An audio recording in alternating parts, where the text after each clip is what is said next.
Bonjour Gérard, merci de m'accueillir chez toi pour cette deuxième interview dédiée au gars du braquet. Écoute, comme d'habitude, si tu veux bien te présenter pour que tout le monde puisse savoir un petit peu qui tu es et ce que tu fais au sein de notre association. Bien, bonjour Christophe, oui, heureux de t'accueillir. C'est un plaisir effectivement de participer à cette rubrique. Bien donc Gérard Madjian, je suis marié, j'ai 3 enfants. Au sein du Braquet, je suis depuis la création du club en fait. J'assure la fonction de secrétaire depuis le début. Comment t'es venu au vélo Gérard, précisément? Je voudrais aussi préciser que, je ne l'ai pas dit, enfin, j'ai 62 ans, donc je suis en retraite depuis 2 ans. Et donc, ça me permet effectivement de m'impliquer un petit peu plus, notamment sur tout ce qui est support informatique. D'accord. Donc le vélo? Le vélo, quand je suis venu, déjà mon parcours sportif, j'ai commencé il y a pas très longtemps, adolescent, j'étais plutôt dans le sport co, donc j'ai démarré par du basket, puis ensuite du hand, plusieurs années, et puis sur le tard, je suis venu au vélo, j'avais 35-36 ans, j'ai commencé à faire du vélo, parce que après une interruption de sport de quelques années, j'ai pris un peu dans le bon coin, et puis je me suis dit que c'était le meilleur moyen de revenir un peu en condition physique. Et puis c'est un sport que j'ai toujours aimé, que j'ai pratiqué quand j'étais plus jeune. D'accord. Hormis le vélo, t'as d'autres centres d'intérêt que moi nous faire partager? J'aime bien, disons, les séjours à l'étranger, profiter un petit peu du soleil qu'on n'a pas toujours ici, et puis à l'occasion de ces vacances, faire un peu de plongée, plonger en apnée ou en scaphandre. D'accord, super. Là, depuis quelques temps, on ne voyait plus trop sur le vélo. Qu'est-ce qui s'est passé? Ouais, alors c'est vrai que ça faisait pratiquement 7-8 ans que je ne faisais pratiquement plus de vélo. Alors pour différentes raisons. Physiquement, j'étais pas très bien, j'ai eu quelques soucis. J'ai dû me faire opérer d'une prothèse de hanche. Ça m'a mis un petit peu sur le côté. D'autres petits soucis physiques. Et puis aussi, il y avait Quentin qui était à fond dans le vélo et donc on l'a beaucoup accompagné avec Carole, ce qui fait que ça nous prenait beaucoup de temps. Bon, là, il a pris un petit peu de recul et donc ça me permet de revenir un petit peu sur le vélo. Bon, c'est parce que quand le garçon fait un peu moins de vélo, c'est Gérard qui reprend, donc là c'est bon. C'est un peu ça. Ouais. Et je crois que depuis quelques semaines, là, tu as remis ça comme il fallait, et puis je vois bien dans le suivi des kilométrages que tu es plutôt en pointe. Ouais, alors effectivement, mais ça faisait déjà plusieurs semaines, voire plusieurs mois que ça me titillait un petit peu, depuis que je suis en retraite d'ailleurs, mais il se trouve que j'avais toujours une bonne raison pour pas trop rouler, une autre activité, ça. Et en fait, il a fallu que je me fixe un réel objectif pour pouvoir me remettre en selle. Et l'objectif, c'était de refaire une étape du Tour.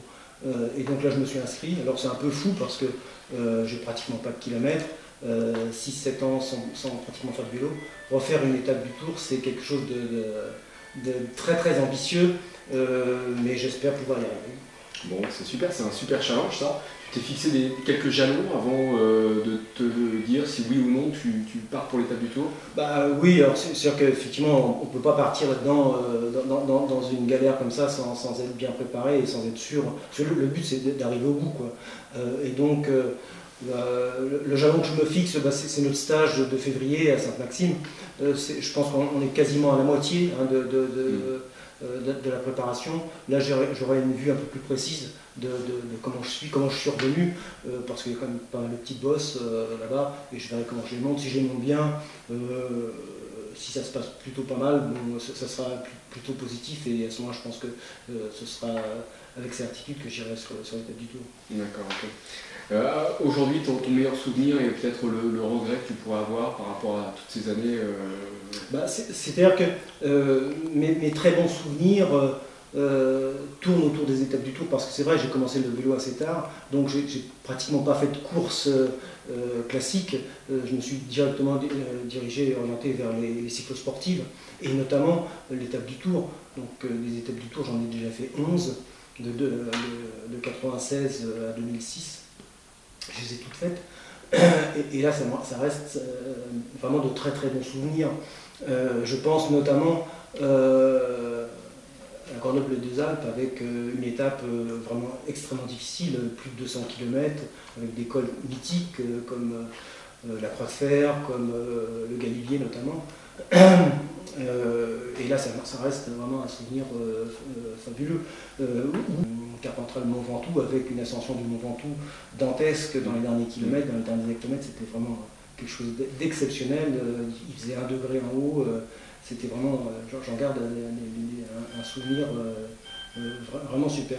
Alors évidemment, le paradoxe, c'est que mes regrets se confondent avec mes meilleurs souvenirs, parce que justement sur ces fameuses 2 étapes, eh bien, la première sur Grenoble des Deux Alpes, je suis arrivé au bout alors que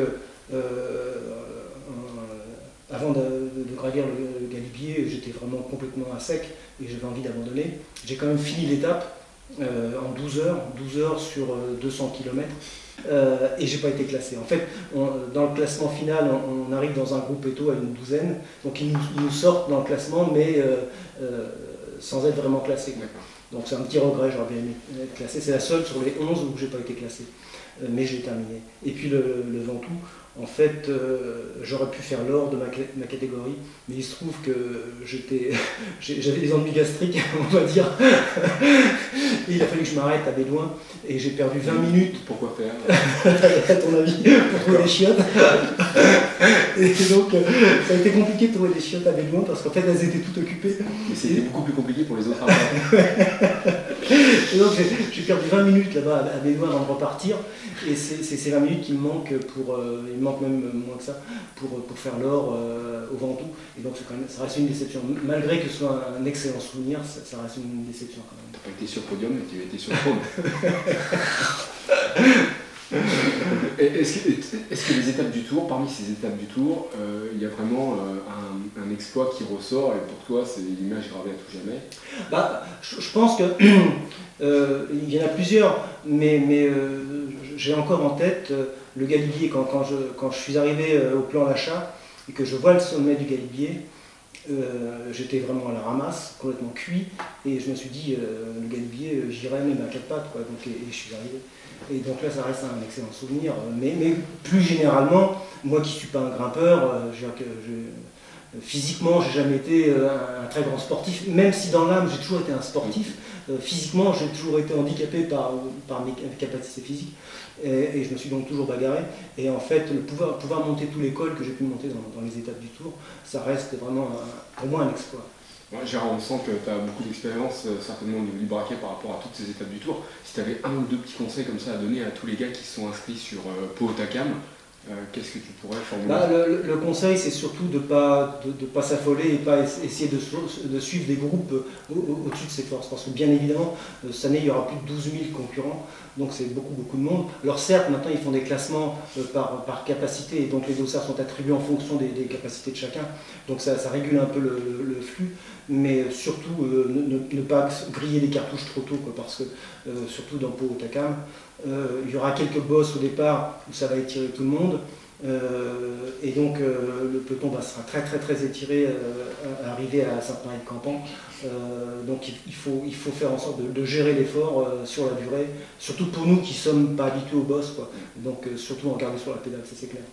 Bon, quel est ton rêve encore qui t'anime mon rêve, bon, c'est banal, c'est de pouvoir physiquement être bien pour rouler le plus longtemps possible, bien évidemment, parce que c'est vrai que je suis passé, j'ai eu quelques années de galère là, où je traînais la patte. Enfin, bon, là physiquement ça va un petit peu mieux, puis le fait de me remettre le pied à l'étrier, de retourner un peu les jambes, je gagne un petit peu en motricité, faut que je gagne encore un petit peu en force, et puis j'espère pouvoir effectivement rouler encore longtemps.